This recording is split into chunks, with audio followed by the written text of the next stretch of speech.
Is Kendrick Lamar's GNX a top 50 rap album ever? Because I was sitting down just thinking about it, and I think Damn is a top 50 rap album ever.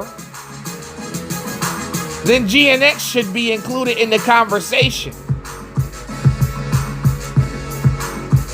But I'm going to make a few cases as to why GNX is a top 50 rap album of all time. You gotta think of the timing of GNX. This is arguably the biggest rap beef of all time.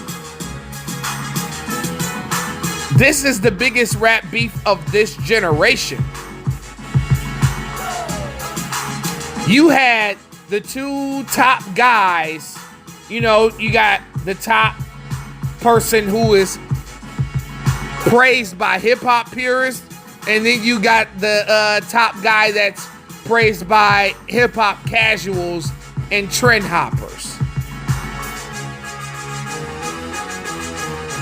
Going against each other. You got corporate America going against the hood.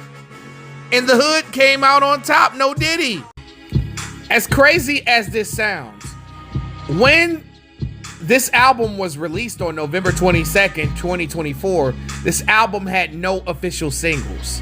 It just randomly came out on Friday, November 22nd.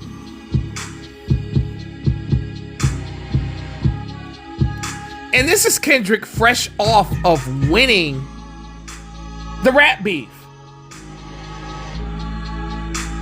Like, this dude put out the album. This nigga went in the studio for 2 weeks and made this record.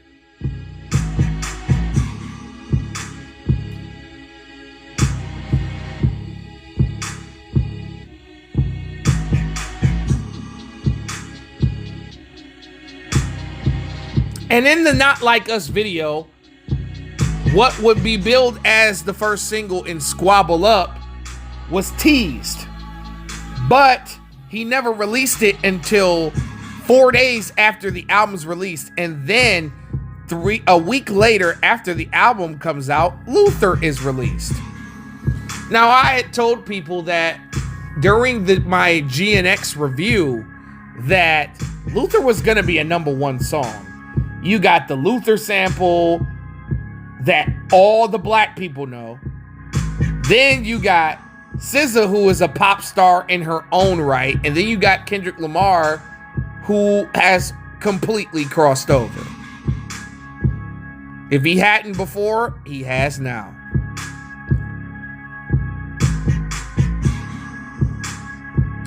But however,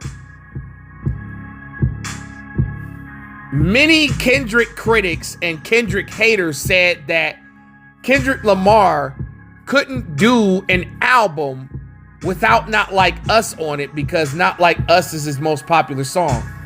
A lot of people didn't think that Kendrick heard anything that people were saying.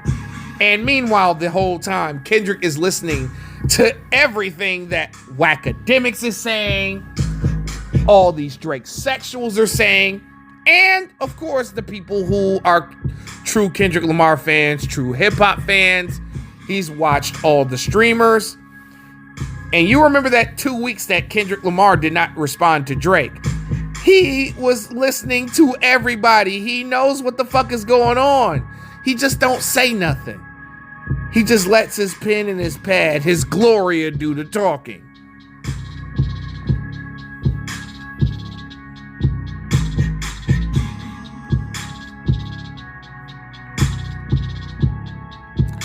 So we could go down the line. There isn't really a song that's skippable on here, probably except GNX. But even GNX, has vibes that LA cats rock with, because they got a lot of the underground West Coast acts that maybe a person like me from Detroit had never heard of. I mean, I've heard of Hidda J3, but not Young Threat and Peso.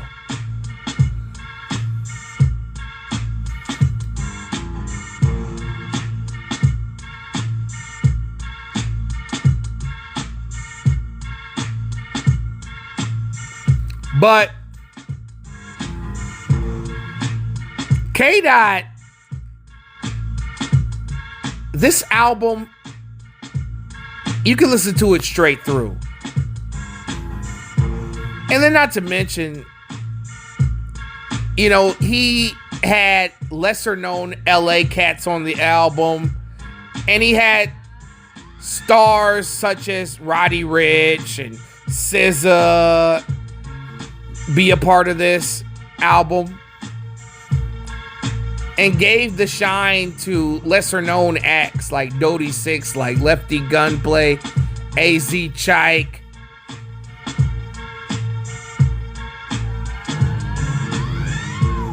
But we can go track by track. I mean, the album started out with Whacked Out Murals, which, in spite of it being a dark record, that motherfucker got a major pulse with the production. The horns pulsate, and he's just talking about how people sprayed over his mural.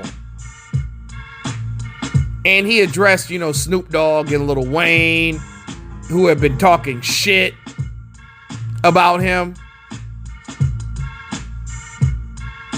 Epic moment. Then Squabble Up, obviously, we get to finally hear Squabble Up, and it's a banger. Hit record. I think it might have went number 1.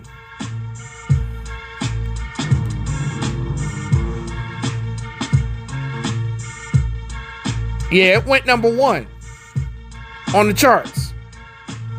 Luther with SZA, I already explained how that's a number 1 record. Man at the Garden, especially that third verse, it just elevated that song. It's a calm, laid-back beat, but Kendrick Lamar is just talking about how he deserves all of his success, which he did. Then you go to Hey Now with Dodie Six, which is produced by Mustard, Soundwave, and Jack Antonoff. A major slap. Super slap. Then you go to Reincarnated, which pretty much covers Tupac's Made Niggas, and Kendrick Lamar would have made Tupac proud. As he talks to his rougher side, talks to his logical side.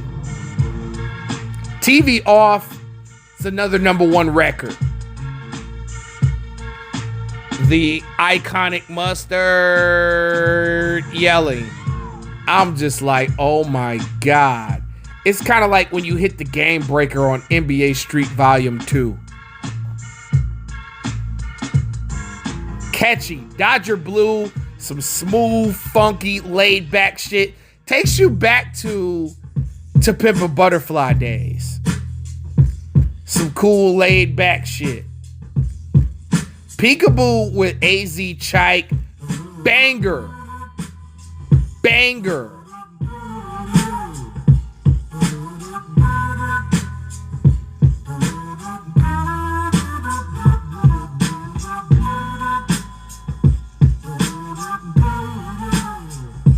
Yeah, everybody loves Peekaboo, man. That's like one of the hot. That's another single. That's a song that wasn't a single, but is very popular. Heart Part 6 was Kendrick Lamar getting into his Duckworth storytelling bag. Then GNX, of course, I already explained, was all of the homies from the hood on one song.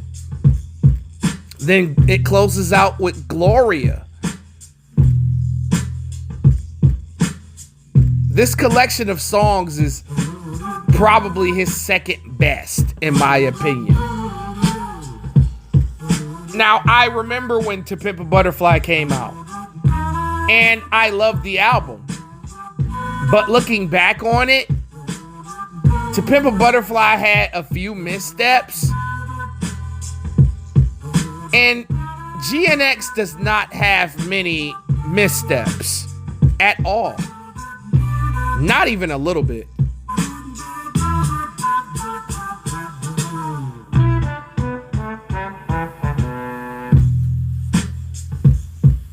And And I feel like this is one of the more important albums.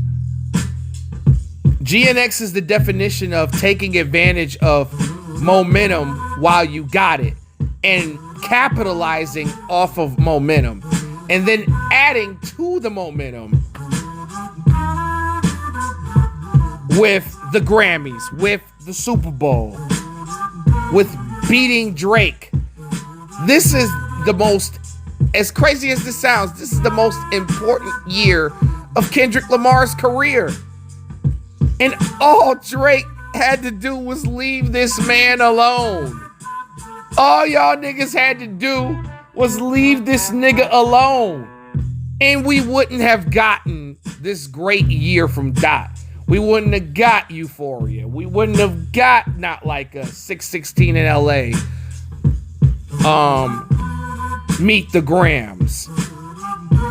And we wouldn't have gotten one of the best individual rap runs in history. And ladies and gentlemen, this is why I feel like GNX is a top 50 rap album ever.